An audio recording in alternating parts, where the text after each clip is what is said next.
What is up, guys? Welcome back to another week of the Daiba Jiu-Jitsu podcast. This week I got my buddy Austin with me. What's up, guys? And I got Matt with me. What's going on, everyone? And Matt's got a really unique situation, and we're going to talk to him a little bit about it. And Matt, if you want to kind of give a shout out for what you do and kind of give us some background. Yeah, sure. What's up, everyone? I go by Blind Rod on the internet, Matthew in real life. I run the YouTube channel Son of a Tech. It covers cryptocurrency mining, which has been a super fun topic lately. You can check me out on YouTube and as well as Twitter at Son of a Tech. And I'll put all that in the description so y'all can see all that and give him a follow, give him some support. Today we're going to be talking to him about his blue belt because he just got promoted recently. Yep. So we're gonna get his thoughts, get his emotions, kind of just talk and kind of just go from there. So, what were you? I'll just start off. What were you thinking, like whenever he called you up? Did you think you were gonna get called up? Did you? Yeah, I had a pretty good idea because I think since like December, it was one of those things. First of all, blue belt started wrist locking me. That is a good sign. So I was like, okay, I think this is going that direction. And then, I had a lot of people telling me at that point that I was rolling like a blue belt, and not just one person, but pretty much everybody at the gym that rolled with me. So it wasn't necessarily a surprise. I kind of was like, I think at this point, especially once the professor started rolling with me more, right? He's like, come on, roll. And I was like, man, I've rolled with him like 3 times this week. What's going on, And usually he didn't seem to do that unless there's something along those lines going on. So I think at a certain point he wants to like roll with you to see like, hey, is this guy ready for the next step? Right. And from white belt, you had how many stripes? You had 4? No, I only had 3 stripes. Right. So Yeah. See, but when the skill level's there, it is. That's the thing. Is like everyone gets their stripes. And a lot of people think their stripes are based off time acquired on the mat, and that not necessarily be the case. I was promoted with 2 stripes, and so it's really about the person, I think. And Matt. How many times did I tell you while we were in the gym after class or something like that? We're like, dude, you're a blue belt at this point. Everybody expects it. Everyone knows it's coming. It's just kind of semantics at this point. Like we know, and you could tell by the skill level, like this dude's out here murdering people with 1 strike, 2 strike. I'm like, he's just got that natural drive on. And so there were times that I actually told Austin, I was like, dude, Matt's there skill wise. Like I can't take it easy anymore. I have to amp up my intensity. Like he's there. Yeah. And so there was a bunch of times that I told him that, and I said I think the next promotion. Well, and it's interesting too because I feel like you still have that time to play, right? Or time to pay to the gym, regardless of it, or to the professor, or however that may be. Demonstrating the commitment, I think, is a big deal there as well. Oh, for sure. Because you do see like a lot of people that maybe get close from a skill level, or maybe have a background in wrestling, that are still a white belt, that sort of thing, or maybe haven't gotten as many stripes as they've expected, even though that skill level is there, but they don't demonstrate that commitment to practicing the art, right? Mm-hmm. And that's why even now I still just make sure that I'm in the gym every day. Like I'm there 6 days a week. I don't miss the open mats. I don't miss a day, right? Well, and that's partly of what it is. They want to see that you're checking the box off of, hey, how is his attendance? Like, does he show up a lot initially and then kind of fall off, and then does he show up a lot? Like, they just want to see the consistency. Yeah. Your dedication to the sport. We're not going to sit there and spend the time to promote you and show you that advancement if you're not going to show your investment in us. You invest in the sport, you're going to get the return, right? Plus, if you go every day, you just pick up new stuff every day. Yeah, because there's something to learn from, like we've talked about many times on the channel. There's something to learn from everyone. And even if you're tired, like I think it can be one of those things where you can slow down yourself and still get something out of that class, even if you're tired and feel like dog crap or whatever, right? Every class. Yeah. Yeah. About the 3rd roll. Yeah. And that's going to become even more true throughout the summer, right? Like, people are going to start dropping like flies because we're hitting the hottest summer in Texas we've ever seen, and this gym ain't AC.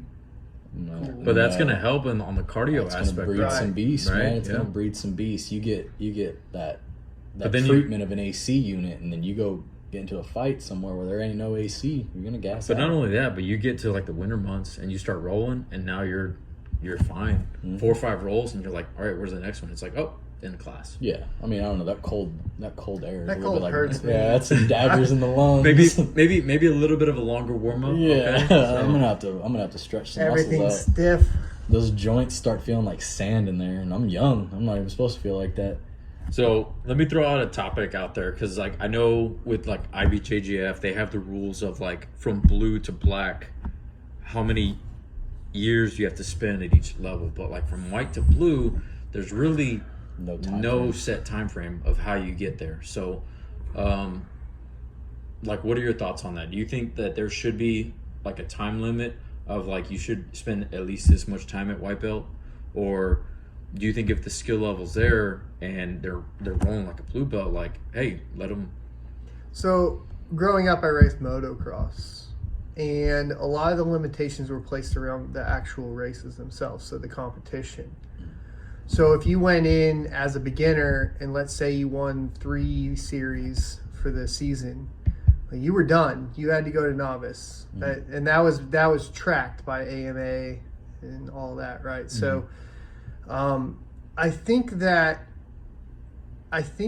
from in the gym level, I think it's up to the professor, right? Regardless, I think at a competition level, I think that there should be some governing body probably that says, hey, this guy's been a white belt for 4 years and he gets gold every single local tournament. He shows up, at some point it's like, okay, you need to move up. This has not been, handled properly. Well, it's like the concept of like holding your kid back in school. Right. Like you hold them back 1 year and they're just going to be naturally a year ahead of everyone else. Right. That they're now in school with. So not to like downplay anything that jiu-jitsu is doing, but like I think that's a big thing that happens in the sport a lot. Yeah, I mean, I know.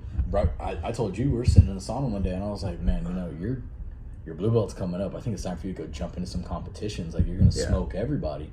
And unfortunately, I think a lot of people will take that mindset and be like, well, I'm gonna just try and not promote, and I'm gonna talk to my professor or whatever, and like, hey, let's not promote me so I can go win some gold medals. And unfortunately, we've come across people that have had that mindset, and it's probably not the best mindset to have, but it is out there. Yeah. And I mean, you're going to have that anywhere. You're going to have guys that don't want to jump from amateur to professional as a fighter because they're murdering at the amateur level, and they're like, man, it's kind of padding your self-confidence at that point. And so it's padding your record too. I mean, I guess like the professionals will look at your amateur record and be like, oh, well, of course. This guy's killing it. I've heard stories of Dana White telling people as an amateur, like, hey, if you don't think you're ready for a fight, don't take it, because that record is, even though it's amateur, it's going to roll with you. So when it comes time to go into professional promotions, people are like, well, this guy was 21-0 as an amateur.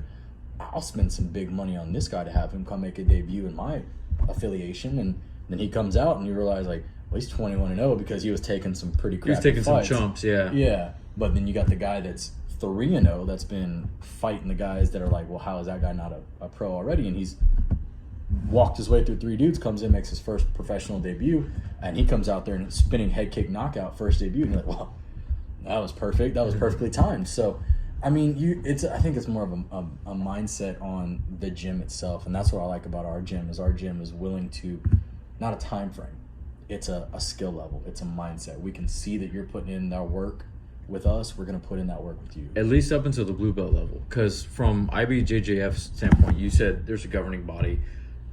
A lot of gyms seem to adopt the IBJJF standard, which is from blue to purple, you have to wait at least 2 years. From purple to brown, you wait 1.5 years. From brown to black, you wait 1 year. Mm-hmm. So it gets, they say blue to purple is the longest time you'll ever spend at a belt other than black belt. Yeah. You black belt, you're black belt for the rest of your life. Yeah.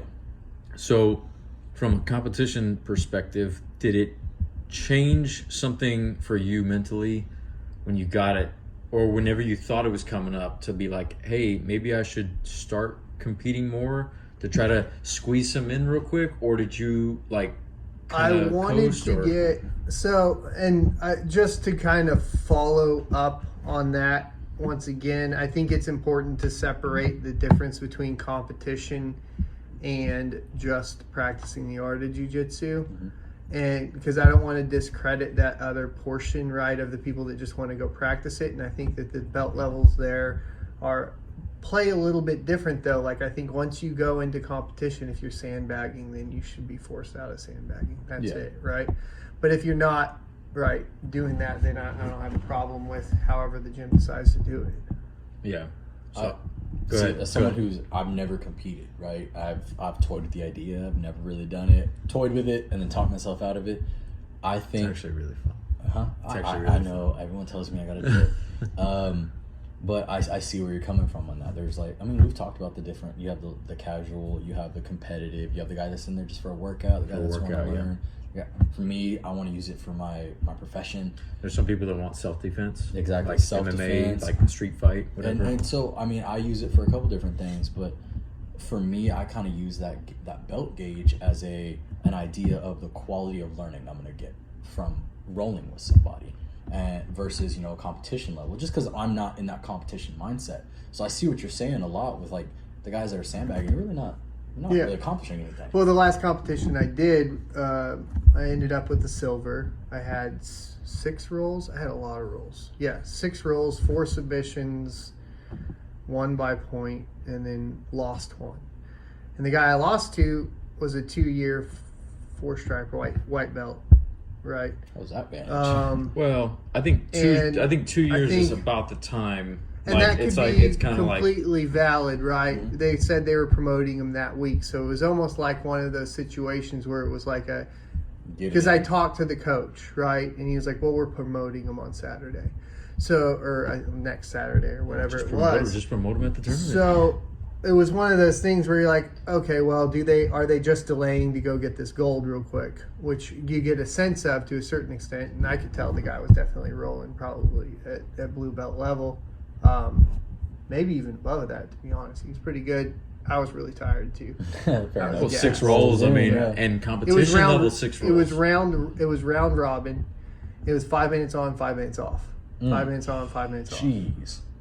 So they were rotating you like that. Yeah. And it was pretty brutal. But yes, when I went into competition, I did think about near the end here. I just ended up being in a situation where I couldn't compete, but I did want to get a competition in to actually get a gold at white. Yeah. Just to have that gold medal at white, because I have 2 silvers and a bronze at white right now. Mm-hmm. But it's not that big of a deal either.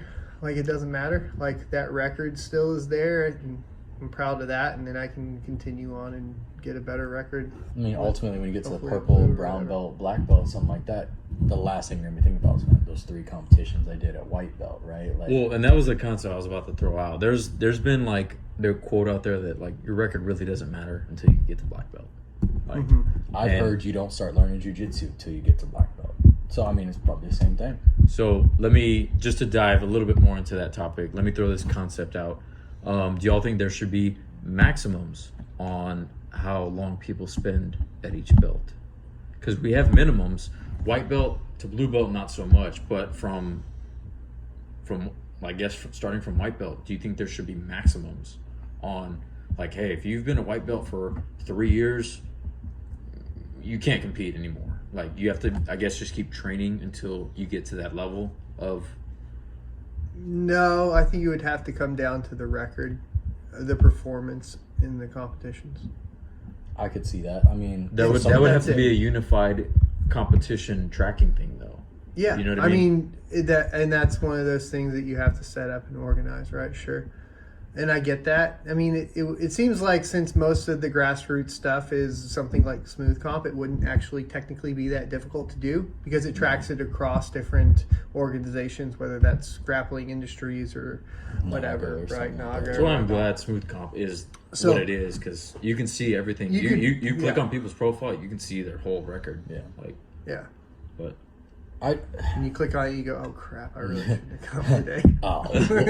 When you get the name, you do a little search, you do a little Instagram search, Facebook, whatever, and then you start looking. They post something because the account's public. And you're like, oh man, maybe next tournament. I remember talking with you right before your first competition. You looked in and you're like, this is a big dude, and I was like, nah, you got him. You're like, This is a big dude. Hold on. Like, you were starting to do some research on the guy. I remember sitting in the sauna and we were talking about it. Yeah. And I was like, man, I don't envy that feeling. He was shredded, too. He was a little yacked out. Yeah. But, personally, I don't think I can really... biceps. Looking like Arnold out there. Like, hold on, this guy ain't clean. So I've heard there's a concept of not looking into your competition and just kind of going into it. Because back when we had one of our old instructors, he was big on that. Like, hey, don't look people up. Just focus on you. You end up getting in your head on it. Yeah. And that was something that was actually how I grew up, playing, baseball, football, stuff like that. Don't do research. I mean, watch film. Like, when we're watching in high school, you watch high school film on your opponent, stuff like that, just to learn their tendencies. But we're not watching film to get an idea of who we're playing. We're watching film to get an idea on techniques that we're going to be facing, right? Yeah. That way we can prepare for techniques. You start seeing the proficiency of what the other team's doing, you can be like, okay, hey, we're going to have to really step it up. You start reading the hype, and then the hype gets in your head, and then you get in your head, right? Same thing with baseball. You go out there and hey, we're going to be facing a pitcher he's got like 100-something strikeouts. He's got a mean slider, yada, yada, yada. Tell me the pitches he has. Don't tell me his strikeouts. Don't tell me anything like that. Because then I'm going to go up to the plate thinking, well, this dude's just going to K me up. And in my mind, I know that's what I'm going to be facing as a strikeout versus I'm going to be facing a fastball pitcher or a curveball pitcher, something like that. So I could see that with your competition. Watch film to learn techniques. Don't watch film to get an idea of who you're facing. What percentage of people who practice jiu-jitsu do you think actually compete? Ooh, that's really probably good that's a good question. I would say off the top of my head, I think it's a small percentage. It's got to be pretty small, right? Because the amount of people that make it to blue belt's only 25%. Yeah. People that start jiu-jitsu really make it to blue the numbers belt. Like that. I didn't know and that. I think it's actually less than that. Wow. Maybe. I think a lot of white belts that start. A lot of stuff happens. It's if you look at a traditional time frame of like maybe 1.5 years to 2 years to get your blue, a lot can happen in that time. Mm-hmm. That one bad session, you start getting in your head, emotions start hitting. Dude, there were some classes that I would go home and I was like, no music. I drove the speed limit and I was just like, man, this sucked. Yeah. I got, messed up. And I was like, I don't know if I want to keep coming back. And it's a thought. It's a genuine thought that creeps into people's minds. So well, then that would be a follow-up question too. How many white belts went into a competition and quit because of the competition? I feel like that would probably be the turning point for somebody. I mean, I feel like a lot of people, a bad training session can push somebody away. But someone that's a little bit more advanced in their thinking of competition will realize one bad practice doesn't mean you're bad at a sport, right? But you go out and compete, and then they're like, well, I just got smoked. I was 0-2, got tapped in the first minute of both rolls.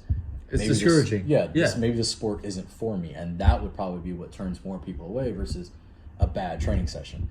If they're in the mindset of, I'm going to go compete. Right? So I guess someone like me, I've had many a bad training. I've had more bad training sessions than I've had good. But for me, I was going because I knew I wanted it for my profession, plus I wanted to learn the sport. So I just kept coming back. But for someone who's trying it for fun and they realize they go out there and they got in 6 rolls, got tapped 18 times, something like that, that may be what turns them away. For fun in like a competition?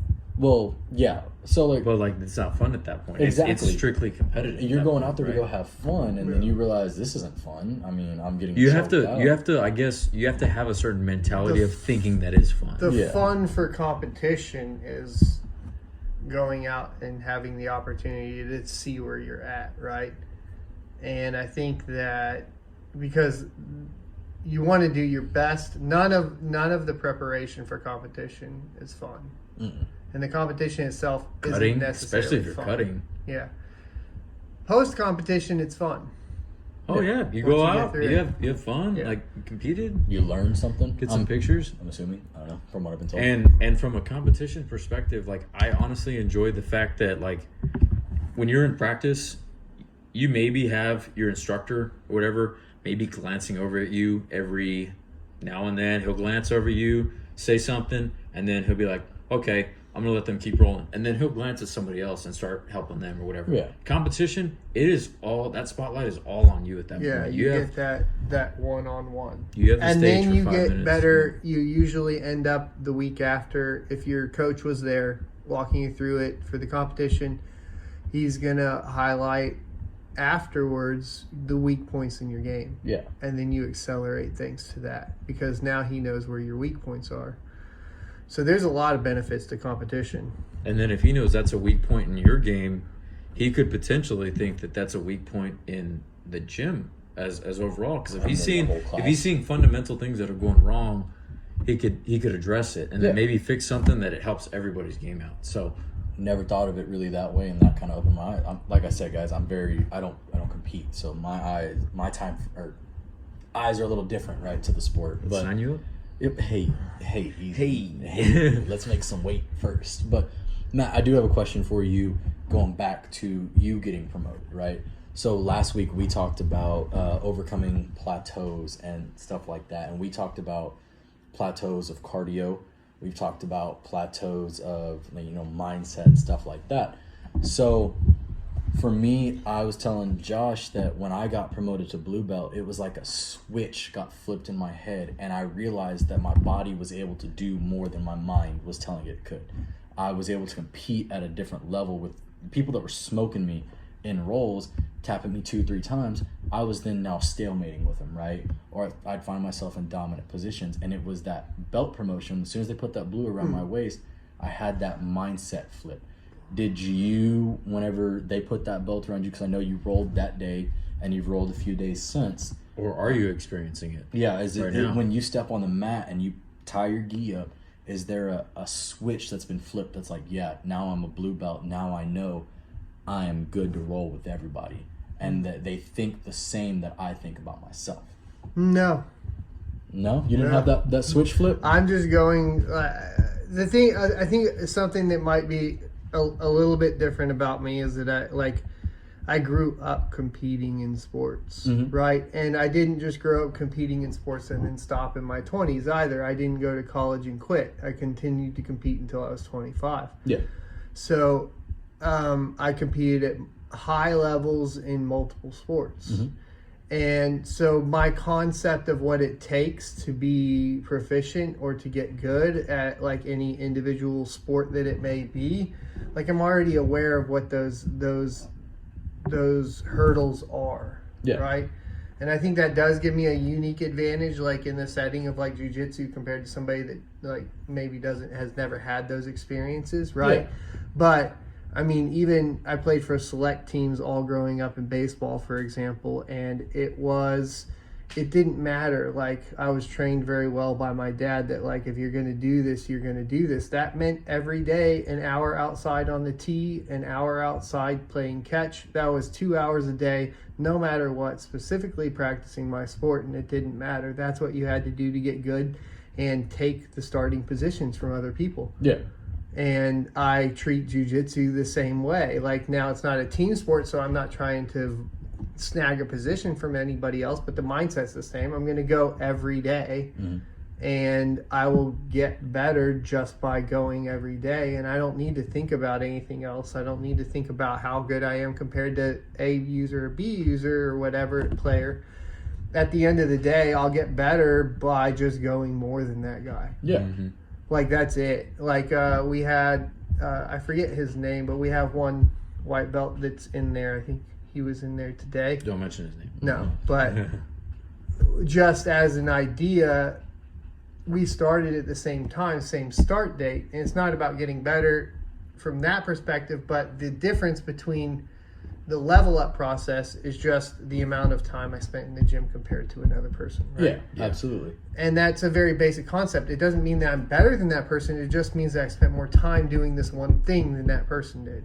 It means you have more time in position. So you have more time to pick up some of the nuggets that you would only pick up if you spent that extra time rolling. Right. And that they just haven't picked up on yet. Yeah. And so I'm really glad you answered it the way that you did, and I think anybody that we have on here, I'll probably ask the same thing, because it's a mindset thing at that point. You walked onto the mats knowing I'm a bad man. It's just a matter of how much time I spend out here to prove it.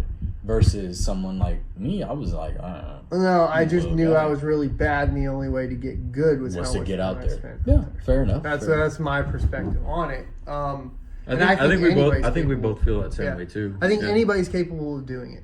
Yeah. Like, the only point I meant about like the white belt that started with me is just to clarify the difference between amount of time on mat versus overall amount of time. Mm-hmm. And then that goes back to your point. I think you asked earlier about should there be a maximum time. And the question is, or the answer is really no, because the fact is you don't know how much time on the mat they've been spending. If they spend one time a week, then it's like, if you put a maximum on them, it's kind of hindering their... Yeah, okay. And that was kind of me at the beginning. I was one time a week. If I made it out there once a week, I was like, hey, good for me. And I think that was why it took me so long to get those stripes. Yeah, and then you got guys that are going in there 5-6 times a week, and it's like... Example, hey, Matt right here. He's going 6 times a week, and look at the progress. Well, and the way our gym trains, too, is significant in that manner as well. Because the progression... I hate missing Mondays. Mm-hmm. Because Mondays you get the base position. Yeah. Yes. And then you build upon the base position throughout the week. And if you do not have that base position, like if you skip Monday, you come in on Thursday or something. You're too far behind. Mm-hmm. Yeah. And then you're trying to drill three different variations of the base position, and you put yourself at a disadvantage there. Yeah, absolutely. So so that might come down to picking the gym you do as well. When do they teach the base position compared to the rest of them? How many days a week are they training? Is that the way they train, right? So if you're going to go into a gym like ours, you got to be there Monday. Mm-hmm. That's it. And then maybe you can skip Tuesday. I wouldn't. Maybe you can skip Wednesday because it's no-gi. I wouldn't. But I never skip a no-gi day, right, Josh? Well, and that's typically like the time he teaches the variation to whatever he's doing. Like if you need to like alter a grip or something, or if you need to alter some kind of... No better way to alter grip than take a grip away. I hate saying it, but like I do like missing Wednesdays. Oh, we know. But I mean, that was one of our episodes, was a gi versus no gi, and then there was somebody who was very adamant that you should train a lot of no gi. Moi. I agreed with a lot of points. I started that you to said. turn him to the dark side a little bit. I see a lot of benefits to the no-gi aspect, but that's an interesting question. It's like gi versus no gi, right? Because no, that question I hear all the time. Yeah. The question is in relation to the way each individual gym trains, right? Mm. Where we are a gi gym. We're a very old school traditional. Let's master the basics, the basics of jiu-jitsu style. But we come from a Brazilian lineage, though. That's true. At that point, we are part of the Gracie lineage. Brazilian lineage is typically gi. So if you like come to American jiu-jitsu, it's becoming this thing of no gi, and so I mean, you have what's more popular. Have that balance. Yeah. I still think that gi translates into no gi better than no gi translates into gi. See, we had part of that conversation as well, and I kind of had the point of, if you can master a technique in no-gi where you don't have the grips, and then you come into gi where you now have the grips, Yep. you are now... If I can master an arm... I thought it was easier to learn the grips because then it trains my hand position in no-gi. Okay. I mean, I could see where you're... And then all I'm doing is this. Yeah. So and I'm not making the grip. I guess, like, to just back up what you were saying, like, if you're like, man, I can't even think of a good example right now. Well, let's say like an arm bar, right? Baseball choke. Well, that's an easy one. We just did it. Well, but you can vary that to be a no-gi baseball choke. That's what I'm saying. Yeah. Okay. It's an easy Or an one to Ezekiel. say. Like a baseball so from a choke baseball, to me, you're grabbing it here, going down. a baseball choke is one that learning the no-gi technique will give you an advantage in gi. Mm-hmm. If you lose that grip, you can continue and shift to another grip, or you can't get that lapel out, right? Yeah. You can't get that lapel out, but you see that the arm position's there, and you can slide it in and go for the no-gi version or variation of that choke. Or an Ezekiel, perhaps. I mean, Ezekiel doesn't.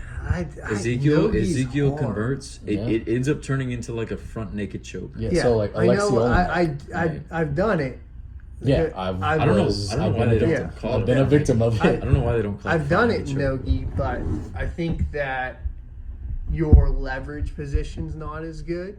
I think there's probably better attacks from mount than going with the Oh yeah, but I mean, for the point. But it limits your options. Exactly. Well, I don't know. See, my because thing you can't do loop chokes. You can't do. Yes, Yeah. you can't do like bow and arrow is kind of tough in no gi. You Yeah. can do it, It's but just, it's tough to get the variation. So I mean, yeah, you have more options with gi, right? There is no doubt about it. Today, most of the times I got tapped out were because of lapel chokes, which in no gi, I'm surviving because that lapel ain't there. But I think as a concept of if you train no gi, when it comes time to those grips being there and the more options you have, I think it makes your options. I think you're a little bit better at I it. think the biggest benefit to no-gi is cardio. We did touch on that. The game speeds up because there's a more lot. scrambles. If there's Yeah. more people escaping submissions that are like kind of locked in, then it turns into this scramble thing, and now it's like, okay, you're in these positions where you're transitioning between positions. Yeah. Wednesdays when we do no-gi, that's my day to rest from cardio in the gym. I don't touch cardio. Because you know you're going to burn out in that interesting. hour session. I think I'm probably going to adopt that. That means you're going to have to go to a no-gi class. Well, I we'll would see. just Yeah. also. We'll see. I'd also We'll see. rather hit jujitsu than hit the gym. Oh, I mean, I 100% agree. I tell people all the time. People are like, hey, you should go run, yada, yada. I'm like, nah. Yeah. I pay money every month to have people beat me up in jiu-jitsu so I don't have to run. Like, Exactly. That's how much I hate running. So, I mean, if I can I'll get tell you though, jump rope has changed my game for real. For I'm jujitsu? way more explosive in jujitsu from jump rope. See, I've heard of jump rope Explosive. for boxing and striking, stuff like that, but I've never heard of it for jiu-jitsu. No, but he said from an explosive perspective. I could see it from like a cardio perspective, and I'm sure that's some of what you're talking about, right? No, it's like it's helping me get that push. Like I still do the box jumps. Maybe I can't attribute it just to jump rope. But you train in the gym as an explosive workout. Yeah, right. You're focused Yeah. your workouts on jiu-jitsu. I did shift my workouts in the gym to based on BJJsuccess.com. So let me And ask you their about jiu-jitsu that. workouts. Your workouts, because you've always been in the gym. You've always been a gym rat, Yeah. right? So your workouts prior to starting jiu-jitsu versus post starting jiu-jitsu. Yeah. What were some big changes that you've made, and how have you felt that work in translation to jiu-jitsu, if that makes sense? That's interesting. So I used to do the bro splits pretty much exclusively, which means Monday chest, back, Tuesday back. bicep, chest, shoulders. He's about to throw some shade on our workout. Whatever, right? All And then I would always separate deadlift and squat. I have one deadlift dedicated day and one squat dedicated day. Mm-hmm. So usually my back and bicep day were the furthest away from my deadlift day. Yeah. For example. Makes sense. There's a lot of weaknesses when it comes to jiu-jitsu that get exposed very, very quickly. from bro splits. Yes. Right. Okay. Specific muscles that you start realizing you need to get going, right? And they are ones that really don't take that much effort to get to a very, very strong advantage on the mats.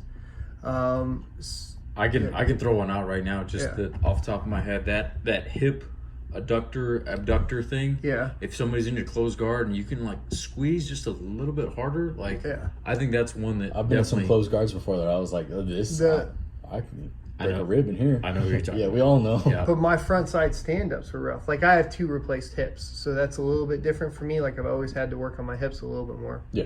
So what in the gym helped But- you with the front side stand up? Just literally doing the front side stand-up. In like a jiu-jitsu setting, or like are you going to golds No, and like I would go to Golds for the first like 3 months and literally do front side stand-ups every day. It didn't matter. That was at the end of my lifting session, added front side stand-ups in. That was it. but that ties back If to I your point. if I found a weakness that I had in jiu-jitsu, You would go if rep I it. knew, I would rep it. Yeah. Period. So that ties back to your point of like time and position. If Right. you know like you need a proficiency of a certain level at this position, you just need more I'm reps not at going to it. fall down into 50-50 again. 50-50. That should be a whole nother podcast. I'm gonna just talk about front side stand up and be on top. That's what I'm gonna do. Yeah. Whatever Well, I that's gotta points. do to rep that. That's points, right? technically. Yeah. Like So- IBJJF standard, that's points. And So- it's such a weird muscle to work that I couldn't figure out how to do it outside of front side stand up necessarily. There were some things that I could do that added to it, like some Pilates exercises, but I don't even know the name of them. I have to demonstrate them, right? Yeah. We'll get to that point where there's a video and you'll have to Yeah, demonstrate. I have ankle issues too, so working on my ankle flexibility so that I could squat. I used to not be able to like sit there in a squat, so now I can do the relaxed squat all the time. There's some stuff with around bands and stuff. I'll usually just Google like, okay, why can't I do this, and then like figure out if there's something online to do. But the BJJ success stuff, that's a really interesting one. Those are like 6 to 8 week programs. We'll post that in the description as well. Yeah, and those will do the whole all muscle groups at the same time, which is a little weird. That's a full body But workout. big shifts from lifts are taking the dumbbells to the floor. Okay. So your dumbbell presses are no longer on a bench; they're on the floor, I mean, when you're on your back, you don't have You that. gotta- which actually I mean, makes that- things a little more difficult than I originally anticipated. But you're not going to your chest at that point if you have the flexibility to go to. You're going to where Yeah. you You're going literally to where the floor is. You have a smaller push off. It ends up working my core a little bit more too. Interestingly enough, That is interesting. So Maybe we that should was we should one. dive into that. I think that's that's a route we should explore. I mean, then box jump, deadlift, push up, supersets. okay. Say that one more time. Sorry, I had a stroke. I had a stroke just now. Box jump, squat, or no, sorry, So box jump, squat. box jump, deadlift. Sorry, Okay. deadlift, Gotcha. not squat, and the deadlift with the trap bar deadlift. So it's box jump, trap bar deadlift, push up, superset. Superset, or would that be a Superset. like a triple set? I mean, triple whatever. set, superset. You gotta do all yeah. three. You gotta A do all superset with three no, exercises. No Okay, pause. I get what you're saying. Okay. You start with the box jump, and then You go to the deadlift, and then you go to the deadlift, and you go to the push-ups. Gotcha. Huh. And Interesting. going from that box jump to digging the it. trap bar deadlift is brutal. I'm really digging it, actually. We I mean, should- I'm a we little should- winded hearing him talk about it. We should but- take like maybe a month and just explore that. I mean, it clearly worked for him. Look at this dude. This dude made a jump that was like right before our Well, eyes. and what I like about what he's doing is he's basically like taking an aspect of his game that he knows he needs to work on, whatever it may be, and that could be for anybody. And Yeah. he's going to the gym. He's getting that extracurricular work on it. He is, So, and he's I like that. You've taken the thought of joining jiu-jitsu and you've taken it to another level that most people probably don't. Like, I mean, I'm going to be honest. When I go work out, I'm not doing a workout with a certain movement in mind or a certain explosion in mind. Well, yeah, I mean, and that comes from training. Like I did motocross, right? And like when you do motocross, you start to realize really quickly that you need to get your forearms in shape or you're just going to die. Yeah. Right? You're not going to make it through a moto. And so whenever I would go work out, it was like, okay, what's the most similar thing I can do that's also going to build up and get rid of that bad feeling I have when I'm riding. I don't want that feeling 30 minutes into the moto again where my arms are just locking up and I can't move them. What do I got to do in the gym to get rid of that, right? Well, and that allows you to focus on other potential weaknesses. Right. Right. So you get rid of that. Now you're like, okay, what else do I need? Let me take this a different direction now with the blue belt. Do you feel now that you have a target on your back? A little bit. I think that initially, yeah, I think that definitely happened. But I also think I already started having it a little bit earlier than a lot of other people. He was also, we all kind of viewed him as a blue belt. Right. Much- Well, it wasn't even but- getting viewed as a blue belt. I'm just, frankly, like for people, I guess, because you can't see me, I'm big. He is a large fellow, guys. I'm 200 pounds. I'm 11.5% body fat. Cauliflower ears. I'm 6 foot. And I have cauliflower ears already. He did football, motocross. Yeah. This guy's done it all. And I already have I guess the male equivalent of a resting bitch face. So like, I walk into the gym and I just look like I'm not a friendly person, right? And then I'm also to the point to where I'm a try-hard too. So when I started out early, I would pressure a lot. I'd put a lot of strength on, and that can kind of rub some training partners the wrong way. Sure. So you already end up with a target on your back at that point. So I think I already had that. If I'm being as self-aware as possible. Transparent, yeah. Yeah. And so, like, from the people Talk about that self-awareness, from the people that you know that are like were at more or less your area of like maybe like along maybe the same chapter you were in your jiu-jitsu journey as you were, do you think maybe if they didn't get promoted and you did, that maybe now like maybe switch to gear in their mind a little bit differently?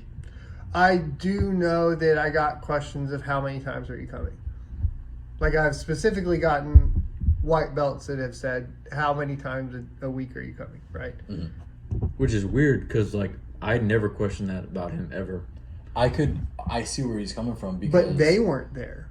Yeah. But they weren't at the classes that you were coming to. But they weren't, I'm saying they weren't coming as much. Right. So they're wondering... So they're trying to measure... They're wondering, how do you get to where you're at?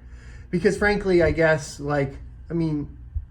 If you're going twice a week and they're going once a week, yeah. They got to know, I just need gotta double. up it up. I got to double That's my what work. they're trying to figure out. Gotcha. And I mean, I kind of was in the same spot. I saw people that started after me and got their blue belt. I mean, it was like 2 weeks before. I wasn't there for the promotion, but they got their blue belt before me. And I'm standing in the back in the white belt line like, what is going on right now? It sucks. Yeah, like, what is happening? Yep. This is not okay. So I'm sitting there asking people, like, what did you do to get the belt before me? I'm lost. I'm confused. And they were like, well, I'm here 5 times a week. Oh, well, I'm here twice. I'm here once or twice a week. Maybe 2 to 3 times a week. Maybe I need to amp it up. And then I realized at that point, like, that was when I had that light bulb of, it's your dedication to the sport. And y'all saw after I got promoted, I was there 3 times a week. Any day that I could get in, I was coming in. I mean, I'm coming from San Antonio to New Braunfels, so that's a 30-minute drive, give or take. Every day I'm expecting to make that drive because I got to get in there. That is part of my daily routine. If that is your goal. Exactly. I think from a skill perspective, though, I think it would switch something to where you're like, oh, this guy got his blue. Oh, let me roll with him. Yeah. Let me see where I'm at. I was standing in the back, watching the back, looking at the back of the people. Well, and that's happening with some of the blue belts that had not been going as much either this week, right? Or like now, yesterday and today. Now blue belts are coming up, and there were blue belts that had taken some time off that were rolling with me. Okay. And then being like, because I just got the blue belt or whatever. Yeah. What I am noticing, though, is that time in does matter a lot. And frequency and consistency matter the most. And the more recent you've been there, the better off you're going to be, too. Yeah, if you've gone a lot, but you've been off for like maybe a week and a half, you're going to feel it that first workout you come back. Man, you feel it pretty hard. I just took a week off because I got a new tattoo, and I came in yesterday, and I was sucking wind after the warm-up. I was like, oh, man. You're good after 5 rounds. Now it's like second round, you're like, But not even cardio, just remembering what to do. Yeah. Second nature. I missed out on a week of techniques. Yeah, I went to class and I watched when I could because I was also working at the same time. But I was able to watch technique, but you can only learn so much from watching. Yeah. I don't get the muscle memory. I got the memory, but I don't have muscle memory. I was going to bring up the muscle memory. Yeah, and so I'm missing out on a week of muscle memory of a new technique. And then, kind of the way our class works, we do one technique, we got real good at it, and then let's go ahead and add on to it the next week and maybe build on a sequence or the counter to it, something like that. So I get out there on the mats first day, and everyone got a week more of techniques than I got, and I'm like, whoa, hold on, now I'm trying to catch up. And I'm trying to learn secondhand, not from the professor, but secondhand in the middle of a roll because I wasn't there for it. And that was that consistency thing. And, you know, it sucks. I mean, you got to do what you got to do, but I always recommend, if you can get in there, get in there. I tell everybody, people that have asked me about jiu-jitsu, like, hey, how much has it helped you? Well, that's changed my life. Like, that consistency, having some kind of consistency in your life has really changed a lot about the way I think about things. And so people that I work with are like, well, do you recommend it? I can't speak highly enough for it, because it's not only going to make you better for work, it's going to make you as a better person, and it's going to make your life better. I think all aspects of your life come up whenever you get into this kind of thing. Exactly. And Matt, you know, your start of jiu-jitsu was about a year ago, something like that? I pretty much a year to the date from white belt to blue belt. So how has your life, just you know, your physical health, your mental health, have you seen a progression with that due to being in jiu-jitsu? Or has anything changed in your like day-to-day? I've always had the same mentality, and I think I already knew that it was missing, which is why I sought it out. Okay. Like I said, like growing up competitive, like I need that. Yeah. If I don't have that, I get depressed. Like I have a depression problem for sure. Mm-hmm. And I'm just lucky enough to be the kind of person that knows what solves my depression problem. Yeah. Meaning like I got to get out there and do something hard. And like when I was trying to figure out what to do, because I spent the last few years specifically just trying to build businesses, meaning like, and that's like the last 10 to 12 years of my life was specifically spent trying to build businesses. And I kind of got myself to the point to where I could just run those businesses and not work a day job. So all of a sudden, you know, the 8 p.m. to 2 a.m. slot opens up for me, essentially. There's a lot more time in the day. And I had to look and say, okay, what's the most hard thing I can do that's going to take around the same amount of time, 10 to 12 years. I just started like, obviously I already had listened to like some Joe Rogan. He had mentioned jiu-jitsu. I'm like, oh, you know, whatever. Let me go start Googling about that. And it's like, everybody's like, it's really hard and not so many people make it to black belt and it takes this long to do it. And I go, seems about the right timeline, seems difficult enough, gonna go do that. That was pretty much it. Oh, interesting. And then I just started making some phone calls, and I was like, "Hey, is this gym? Can I come over here?" And they were like, "Yeah." And then that's kind of how it went. So, no, I love it. I've never heard the start of someone's story like that. It was tough.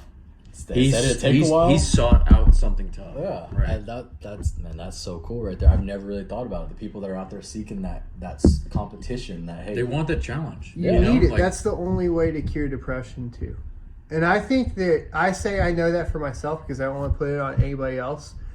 But if you are depressed right now and you haven't tried something really difficult, maybe go give it a shot. Yeah, I like that. I do too.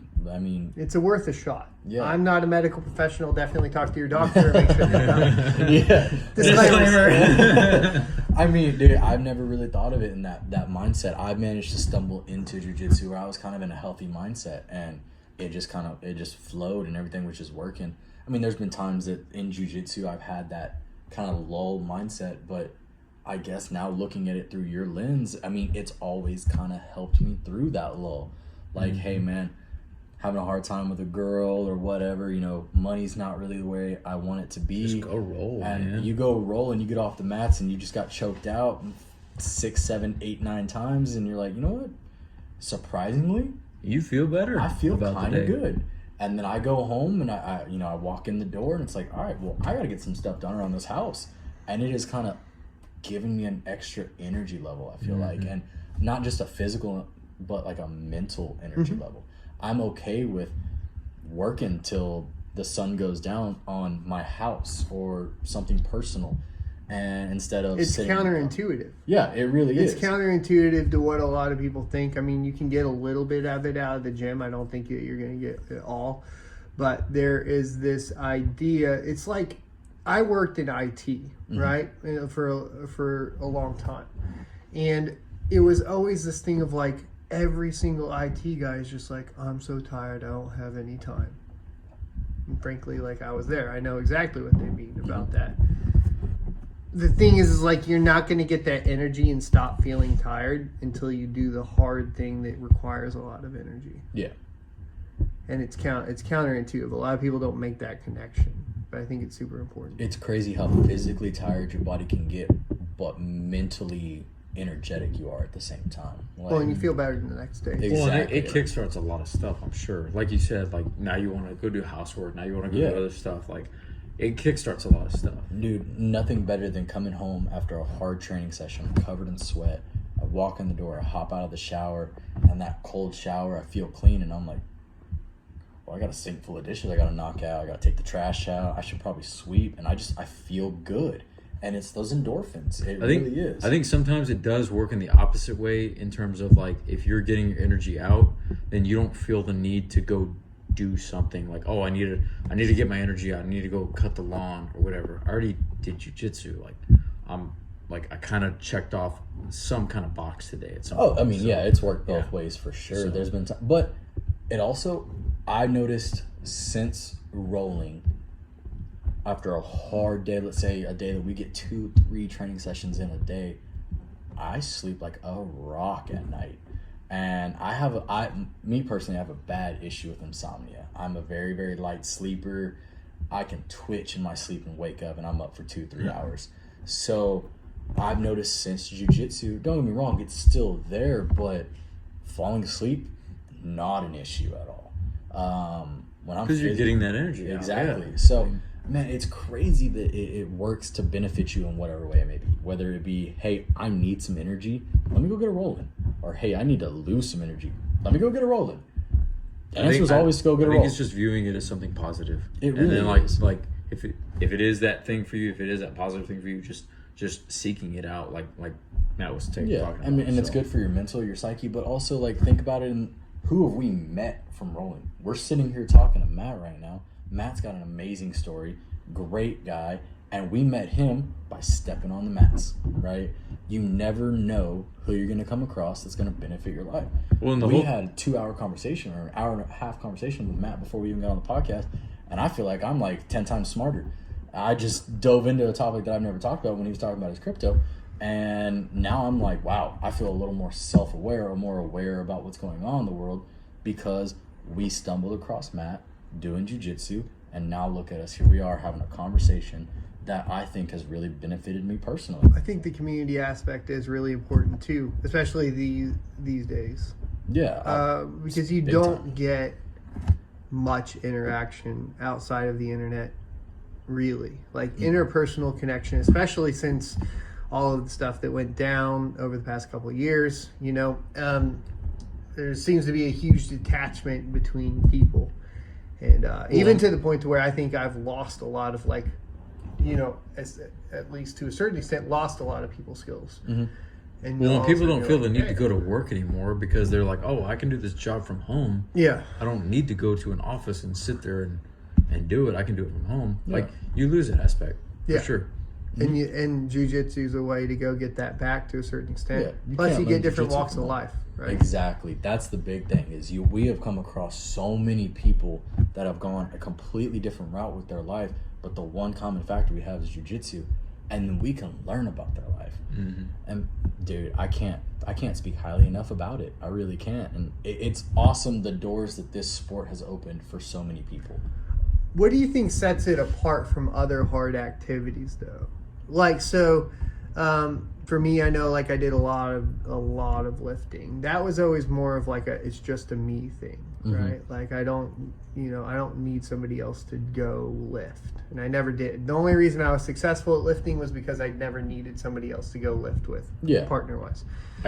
If I can touch on this, I think from, like, a lifting perspective, if